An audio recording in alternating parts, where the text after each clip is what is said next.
4 o'clock. I'll call the meeting to order. Our first item is a Pledge of Allegiance.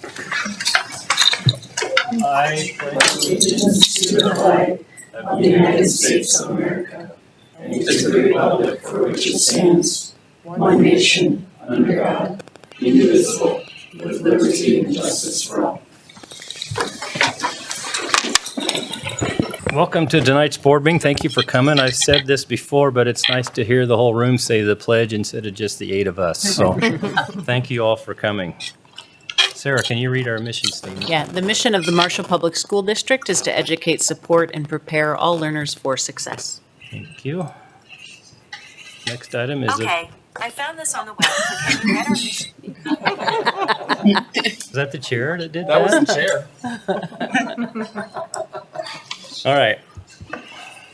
Did I hear a motion to approve the agenda? So moved. Thanks, Sarah. Motion by Sarah Runcie and a second by Tim to approve the agenda. Any discussion or changes or additions? Hearing none, I'll call for the vote.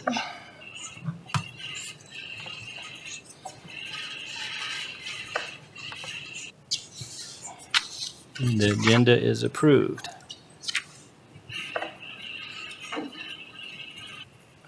Come on.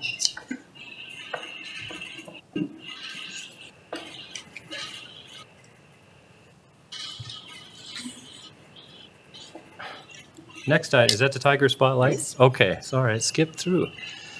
Next item is our Tiger Spotlight, and we're going to honor Megan tonight, so. Yeah, go ahead. So Megan, if you want to stand up, I want to recognize Megan Esping. Megan is our copy center specialist. She regularly goes above and beyond her job. She was nominated for the Tiger Spotlight by Krista Biella from the Pride in the Tiger Foundation. Krista said, and I quote, "I needed programs printed for our Hall of Honor event. Megan Esping was so helpful. She made sure I knew exactly how to lay out the file, provided me with an example, gave me a proof, and then printed the programs in a timely and professional manner. Her service did not go unnoticed and was so appreciated. Thank you, Megan, for your professionalism, working with our staff, our students, and with these programs. Thank you for everything you do." Thank you, Megan. You do have to come up front. We have a certificate for you, Megan, and then we're going to take your picture. Yes, you have. Yeah, you have to do this.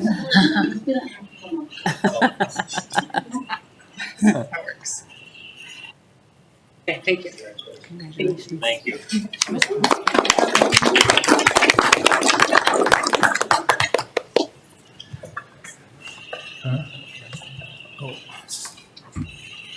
And now we're going to do the teachers. Now we're to the teachers. Beth. Come on up, everybody. So board members, each year we like to introduce you to all of our new staff. We got a few new teachers today, and that's how we got the room filled today. I think Matt promised them Jolly Ranchers or something if they show up. After the Tiger Spotlight. So Beth is going to say a few things, and then we'll have you each come up and introduce yourselves. Go back and forth. All right, I am super excited to introduce you to our team of new teachers this year. We welcomed a total of 22 new teachers to our team. We have new staff members at all of our buildings. The majority are here. We do have a couple of coaches that are new teachers as well, and they're unfortunately unable to make it. But they're going to come up, say their name, their position, the building they're at, and number of years in education. And you'll see we have some brand new teachers, and we have some with experience and everything in between. So, who would like to start? No particular order. Come up, no I will particular, say, come up right up here. just in case you get nervous, Beth did put a handout up there, a little cheat sheet too, in case you forget what you got to say. Okay, I'm Emily Kuntz. I am the new RN for Southview and Parkside. This is my first time in education, or school nursing, I should say. Yeah, otherwise I'm happy to be here. Great, thank you. But you have how many years experience nursing? Yeah, 10. Awesome. Back and forth, yeah. Hi, my name is Autumn Hess, and I have half a year of experience with teaching, and I teach English language arts at the high school. Welcome. Hello, I'm Miguel Manriquez. I'm a PE and health teacher at Marshall Middle School, and this is my 5th year in education. I just moved here from Pierre, South Dakota. So, Thank you, Miguel. thank you. I'm one of the old ones. My name is Bree Marlin. This is year 20-something. And I can now say, because I teach English 1 and 2 at the high school, and it's mostly 9th and 10th graders, so I can now say that I have taught every single age group from ECFE to 12th graders with these 2 years. It was like the only 2 I was missing, so it's been fantastic. I think I did it all. I did. I'm good. Okay, thanks. Welcome. Hello, my name is Emily Manriquez. I am the new school counselor here at Marshall Middle School. This is my 7th year in education, 5th year school counselor, and 2 years teaching prior to that. Awesome. Thank you, Emily. Hi, I'm Annika Hansen, and I'm the new family consumer science teacher at the high school, and this is my first year teaching. Thank you, Annika. I'm Brian Adams. I'm teaching high school physics and chemistry this year, and this is my 13th year teaching. Brian. Hi, I'm Annie Jo Voorhees, and I am a special education teacher at Parkside. And this is my 9th year in education, 3rd year of special ed. Thank you. Hello, I'm Shannon Gorder. I am the new high school math teacher at the ALC. This is my 7th year of teaching. Thank you, Shannon. Hi, I'm Jada Becker. I teach 6th grade language arts. This is my first year teaching. Good afternoon. I'm Jody Illig. I am a EL teacher at Parkside, and this is, like Bree, I'm an old one. 4 years, I think. We went to college together. Hello, my name is Dylan Despent. I'm the new biology teacher at Marshall High School, and this is my first year teaching. Thank you, Dylan. I'm Julie Bunt. I'm 7th grade English language arts here at the middle school, and this is my 13th year. Who do you have with you? Oh, this is Theo. He's a kindergartner, so it's his first year.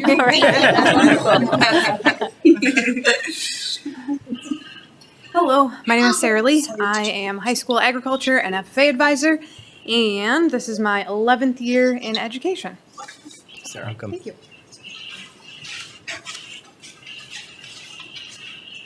Hi, I'm Brianna Williams, and I am the parent educator for ECFE at Parkside, and this is my 14th year in education. Thank you.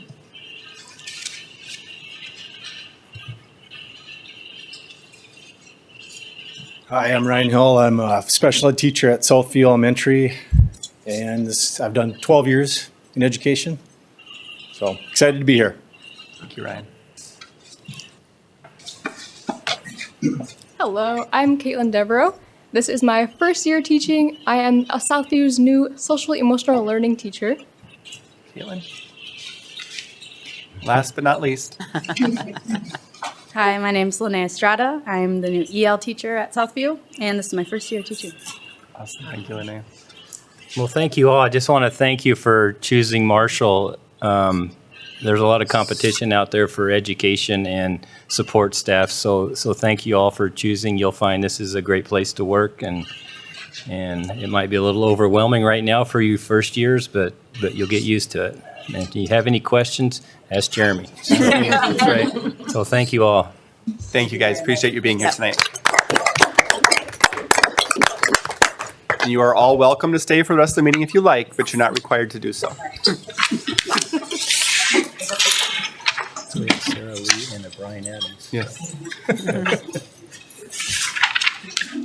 Great to see them. Oh, great. Now what do I do? Uh-oh.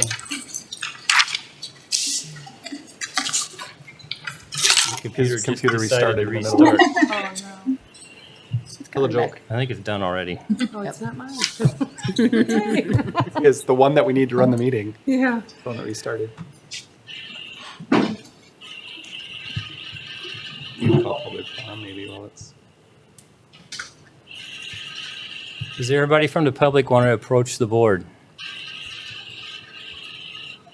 Seeing none?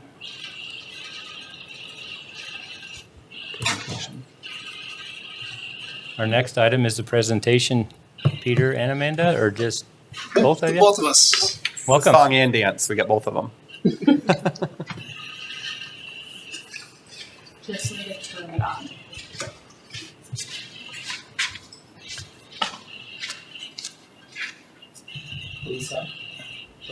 Other side, yeah. Other side.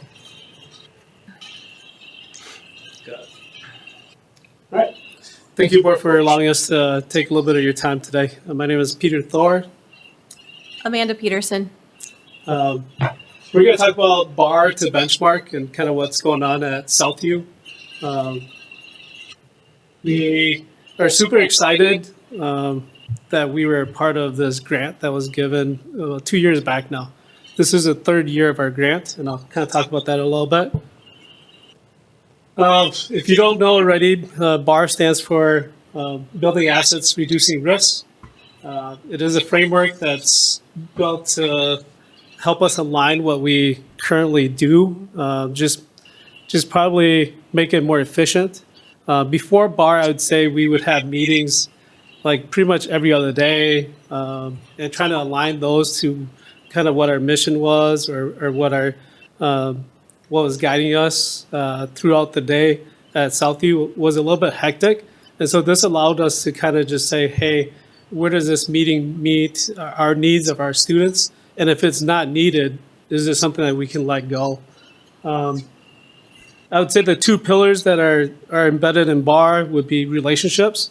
So student to student, there's a lot of U-Time activities, student to staff, and then also staff to staff. So that first component is relationships. If anybody were to come to me and just say, Pete, what's BAR about?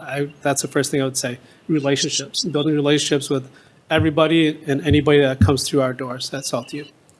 The second piece is the data piece. And so we do look at different data points. Last year, our 3 goals that we worked with our coach on were attendance, behaviors, and then our Minnesota State Assessment, the MCAs.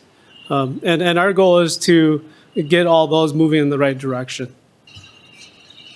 Like I said, this is our third year. The grant in itself, when I saw the amount that was tied to it, it is $240,000 that was the grant that we received. So it's $80,000 each year. It comes with an assigned coach. We also have PLC meetings for coordinators, for principals. Noon today till 1 o'clock, I was part of a principals PLC group that's from all across the United States. And so I believe there's about 80 of us in that meeting. They have elementary by themselves and then secondary in a different group. But it's really neat to see what Maine is doing, what North Dakota is doing, what California is doing, and that we're all focused on this piece, just connecting to our students. We do have the 2 staff trainings coming up this year. The first one is going to be January. It's on effective team meetings. And so that one, the group will come. They will do almost all day. It's about 6 hours. They'll talk about small blocks and big blocks and how to run efficient meetings. And then in February, we'll do the Understanding Trauma through BAR. And we'll have 2 new trainers that come through as well. And they'll do that piece for us. Another piece of this is there's the national conference where the part of the grant pays for 2 people to go to California to attend the national conference. And that's just where everybody meets. This year we were asked to see if we would present. And so I'm trying to get my staff to get on board about being presenters at a national conference. It's pretty intimidating, the number of people that are there. Hopefully we get some people to bite on it. I haven't really reached out to our staff yet. The first year, I believe we sent 8. Last year, we sent 6. And so hopefully we can send at least 4 this year. I feel like it's really beneficial to see what else is going on out there. And then we do get online resources and print materials that our staff are using for our U-Time activities that I feel like have been really good. I would say the U-Time activities are nice because it's ready to go. They don't have to do any prep work. It's really turn the page and we're on to the next one. The first year we did our U-Times, I had our pilot groups just do it. That was really neat because I picked 2 teachers from each grade level. And then as they were doing it, they were posting stuff outside of their walls. And then other teachers would ask, hey, where'd you get that activity, right? It's from the bar activity book. And so then more and more people talked about it. And then that group ended up creating a schedule of activities for our second year. And now we're in our third year, but our second year of doing U-Time activities for the whole building.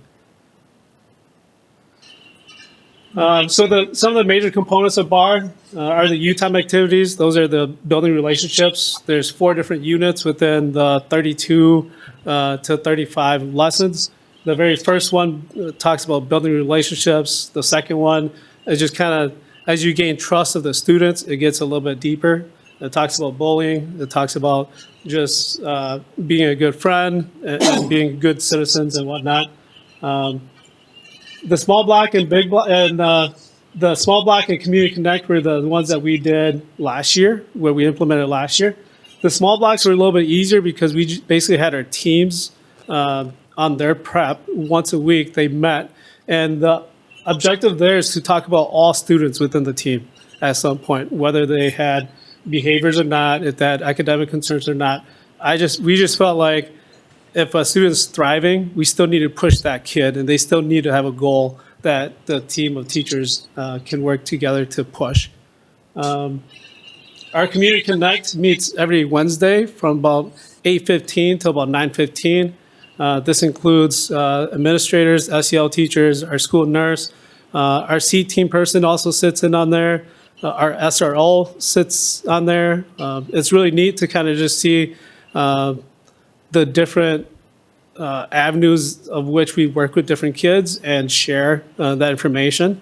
We're looking to add county workers as we work through truancy so that they're at the table as well.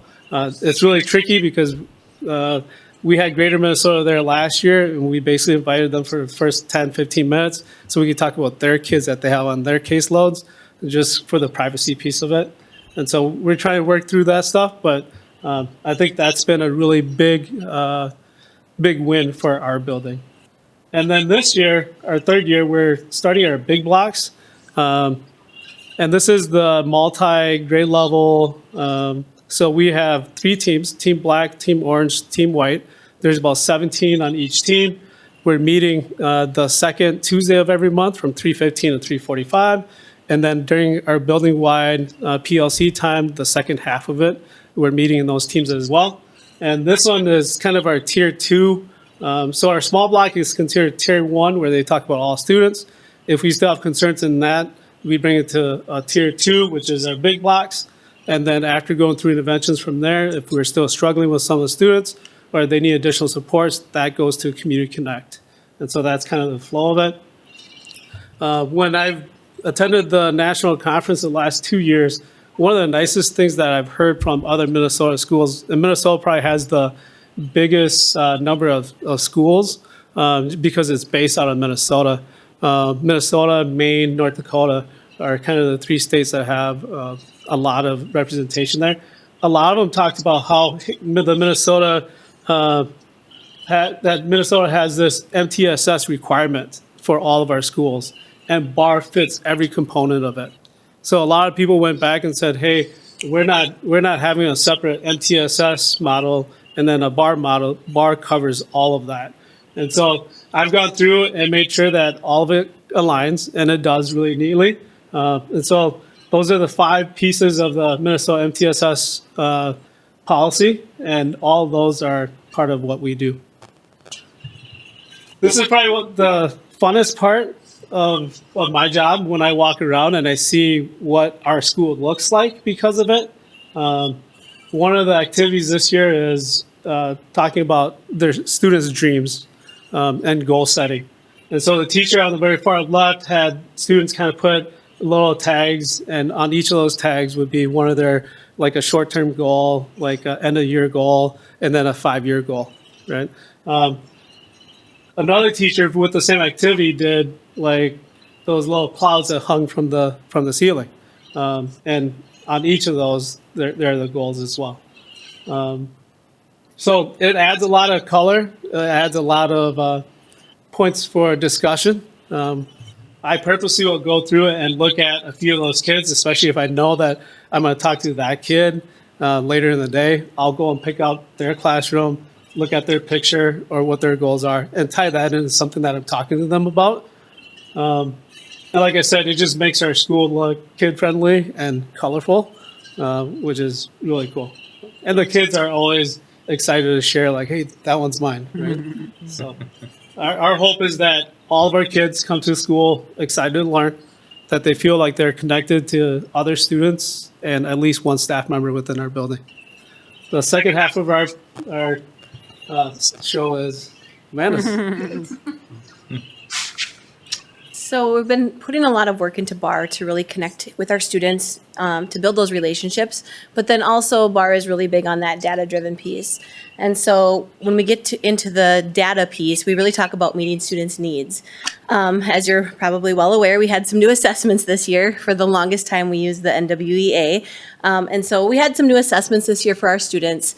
We're using MClass or DIBELS. It's similar to what they used to be doing, but it's online for us now at Southview. Parkside went online with it, I think, last year, and we'd started it this year. That's for our reading, and we're looking at what are the gaps with our students with their reading abilities, whether it's word decoding, their vocabulary, morphology. Fourth grade, 4th through 12th grade, the Minnesota READ Act brought us CAPTI. And so we're kind of in the middle of two different reading assessments at Southview. And then we're using math for MClass for grades 2 through 4. And that is through Amplify, which is also part of DIBELS. So we have this new data that we're also trying to kind of look at as we're in these BAR meetings.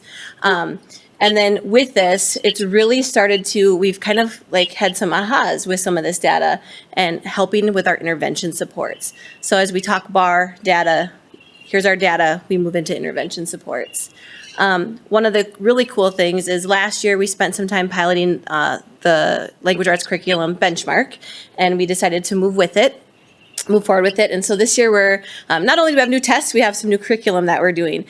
We have some really exciting things going on with benchmark that we hope to really help when we start talking back at building those assets and reducing risks. Kids who feel comfortable at school, like school, enjoy school, are doing well, so they want to be there. So benchmark, it's a little bit more rigorous curriculum, which we're really excited about, but it's a very comprehensive program. It's including reading, writing. There's cross-curricular content. So like the first unit across all the grade levels is all about science. So they're talking science and they're reading science and they're writing about science. I am going to pass these around so you have a chance to look at them, but this is actually, every student gets their own little activity book for the unit that they're on. Very colorful, very hands-on. Our students already are learning how to annotate on the side of the pages and different ideas on how they can help support their writing and reading activities. So I'll just pass those around. But then each lesson is going to spiral upon itself. So in second grade, they're doing plants and animals and their habitats. And then in third grade, they're still doing science that first year, but it's going to go a little deeper and it's going to go into animal adaptations. And then they'll go into more nature in fourth grade. So right now, all of our students are reading and writing all about science. So it's kind of fun to see that. And then there's also some social studies units that are embedded into that.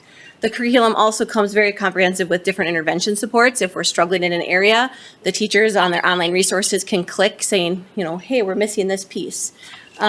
And then it also is really great. It's a K through 6 program, so it builds each year upon each other, which is so important, but also throughout the school year, it builds upon itself. So we're not just saying, oh, learn how to do your CVC sounds, your consonant, vowel, consonant sounds, and then that's it, move on. It brings it back. It brings back each of those pieces of the learning.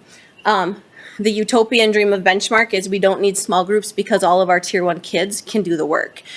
So that's the utopian dream. It's built into the program that those students have small group time with what they need with their teacher, and then independent time also to work.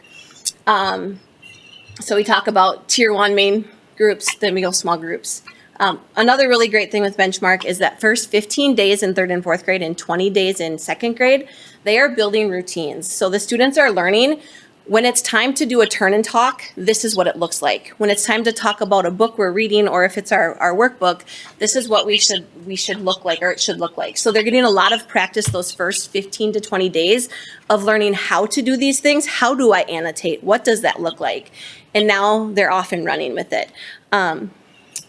So here's just a look at Benchmark. Here's setting up some of those routines. So how to give a book talk. And you can see those are actually some of our second graders doing their book talks. And then turn and talk. What should I say? The first partner will state, and they give them an idea, like a sentence frame for them to use. And so our students are learning how to have those conversations. And they're also learning the vocabulary of it. Like little second graders are saying, I'm annotating my page. That's, we're working on that vocabulary piece, which, like I said, is more rigorous. And then here's some of our anchor charts. There were anchor charts in there too. Anchor charts are the charts that are up around the classroom just to kind of help remind the students of what you have to do or what it looks like. So this is an example of 2 of our 4th grade anchor charts. So when you're working at the reading workstation, these are some of the expectations, the writing workstation, some of the expectations. Here's an example from our online textbook piece. So this is what the teacher can actually pull up. They have a little video. It talks about the plants and animals in their habitat, which would match the student's workbook. And it gives them an opportunity to also show things. So not only is it in their hands, it's also digital. Here's kind of one of the teacher the lesson plan layouts that come with the material too. You can see build vocabulary. It's the first thing they do every new unit is they start with the vocabulary. And here is some of the other little worksheets that came with. This is 3rd grade. The books you're seeing is also 3rd grade. So here's like their build vocabulary word chart. It has all the words and then they work on what it means. So I'll just pass these around too, just so you kind of have a visual example of what our kids are seeing and what our teachers are using. So it always starts with building that vocabulary.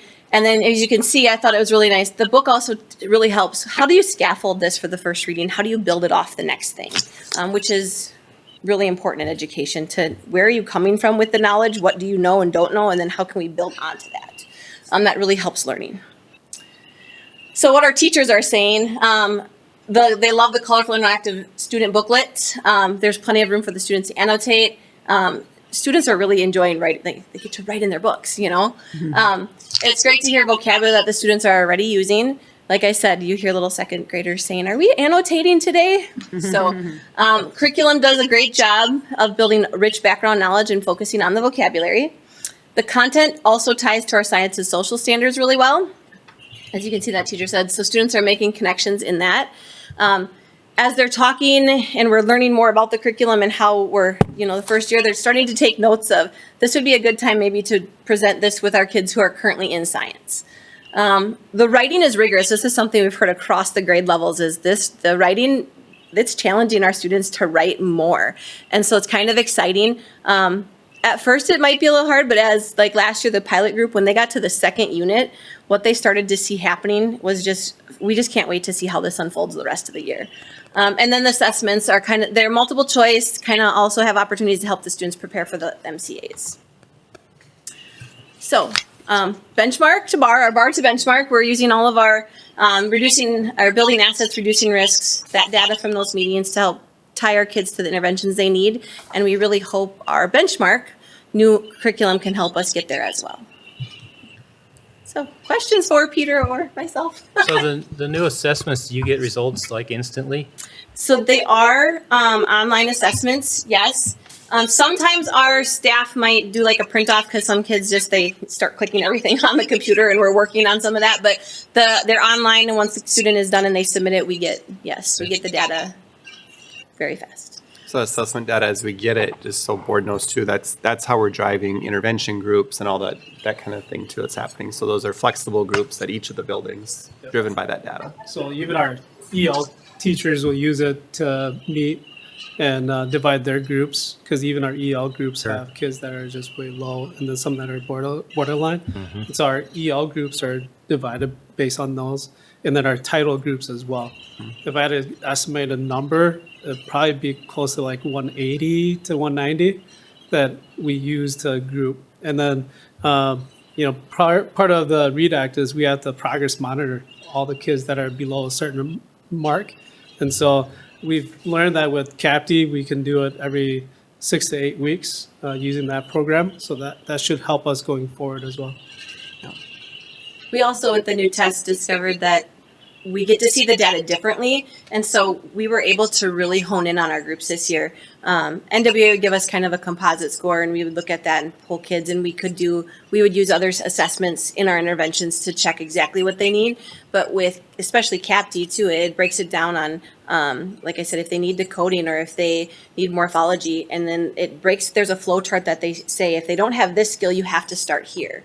If they have this skill but not this skill, then start here. So that's been really helpful for our teachers to understand that process. They're just learning it. And even our intervention team, our instructional coach, Sam Downing, has been doing a phenomenal job looking at that and then figuring out these guys need to be together in this group because that's where they're at based on this data. So I think it's been a little more informative on where to place kids, which is going to be helpful, I feel. I think that's the perk of the new assessments, where NWA gave us a nice idea where students were at overall, like a big picture. This is giving us data that really drives down to those very individual needs that we talk about a lot, and how can we really use that data to drive instruction. So instead of getting an NWA score that might indicate a student's behind and then having to give another assessment to find out exactly what the needs are, we're giving one assessment that's giving us that data. And like they talked about, progress monitoring, what progress we're making, do we need to go back and do something different, or is the student ready to move on? So while it is I'll say a bit of a headache to start with new data and new assessments, that's hard. That's hard for teachers in the classroom. It's hard for administrators to put that together, but I really do think this is going to be beneficial for us in the long run. And I know we talked reading tonight, but the math assessment is really nice too. Once they get data there, we have already been able to pull and see that, it'll tell you this many kids need interventions in this area, and then you can go out and pull. The resource on Amplify it gives them the opportunity to actually pull things that they need. So it gives them something like this student might be struggling with place value, so they can go out and find an intervention specific to that. And if that's too high for the kid, they can go a grade below or a grade above. So we're really hoping that really can help in our math too with the new assessment data. And I will say that with the implementation of Benchmark, we've had to switch our schedule quite a bit. We've gone to 110 minutes for reading and math, which is a really long time. We don't expect kids to sit for that amount of time. And so there is a lot of instruction for 10, 15 minutes, get up, move around, do stations, do small groups, and break it apart. But we have had to add minutes to those core times. Mm-hmm. A lot of new this year, but we're seeing some good things, and our teachers have been awesome embracing it and working through it. So yeah. Kudos to them. Thank you, guys. Thanks, guys. And they are going to stick around, board members, because after the board meeting, we have a work session where we're going to learn some U-Time activities. So can't wait. Next item is the approval of the consent agenda. Motion. Thanks, Sarah. Second. A motion by Sarah Brink and a second by Sarah Runchi to approve the consent agenda. And I'll call for the vote.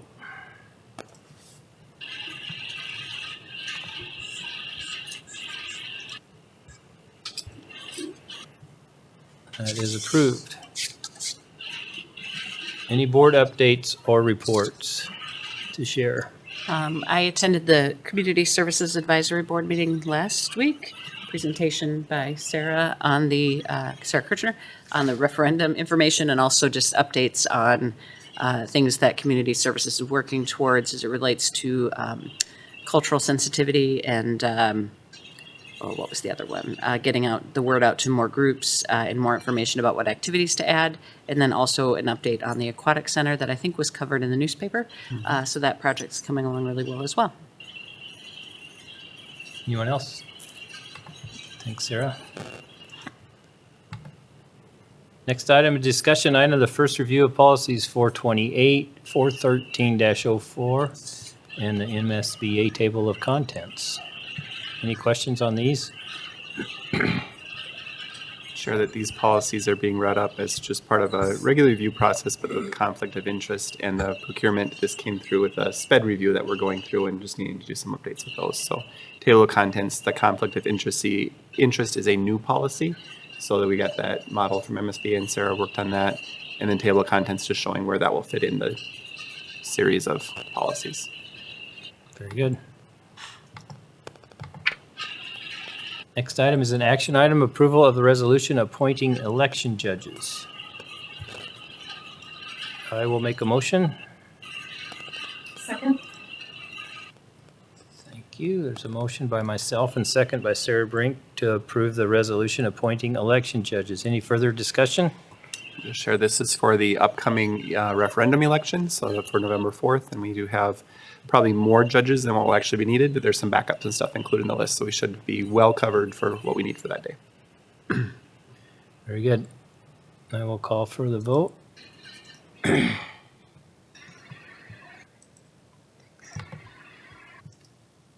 And that is approved. Next action item is approval of Marshall Community Services Advisory Board member. Yes, Bob Burns and I were able to interview Stephen Thayers for the opening on the Community Services Advisory Board. He's been approved by the city side of Community Services, and we need to approve him on this side. A lot of experience within different organizations throughout the city, so we're excited to have him. And just a shout out to people checking the city openings on commissions and things of that nature. There are a number of openings, and it's a great way to get involved and also understand kind of how things work. But we'd like to welcome Stephen to the Community Services Advisory Board. Is that a motion? Yes, I'll move. Okay. So moved. Second. Thanks, Tim. Motion by Sarah Runcie and a second by Tim to approve Steve Thayers as a Community Service Advisory Board member. Any further discussion? I'll call for the vote. And